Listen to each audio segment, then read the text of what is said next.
举行仪式，欢迎厄立特里亚国总统伊萨亚斯·阿费沃基对我国进行国事访问。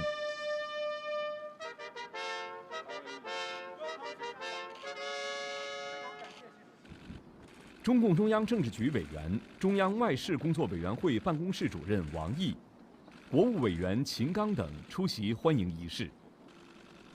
陪同伊萨亚斯访华的有外交部部长、财政与国家发展部部长、贸易与工业部部长等。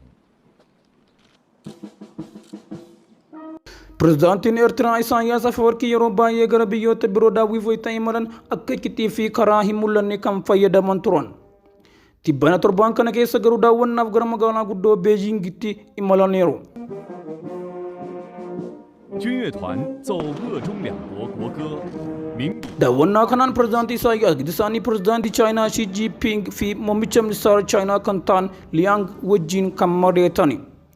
Pirezidaantiin Isaayyaas Chaayinaa ishee ammaa ijaaruuf qabsoo gaggeeffame keessatti namoota du'an addabaabaayyiitti yaadataman addabaabaayii Tiiniyaamiin jedhuudhaan kan beekamu irratti abaaboo isaanii kaanii yaadannoo uummata saniif kan godhanii turan. Addabaabaayyiin Tiiniyaamiin bara 1989 mormittoota bilisummaa siyaasaa gaafatan simachuun qalbii namoota hedduu kan hawwitee turte.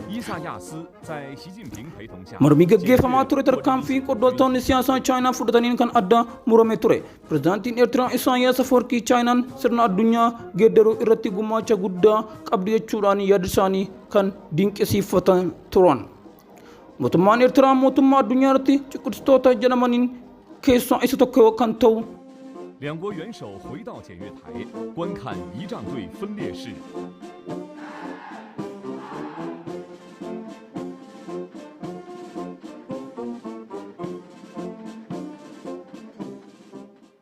tarsiimoo siyaasaa idil addunyaa Chaayinaan gaafa Afrikaatti hordoftuuf murteesstuu kan taate Eertiraan sarbiinsa mirga namummaa qabsiistuun biyyoota lixaatti yeroo hedduu kan qeeqamtu ta'uudhaan kan beekamtudha.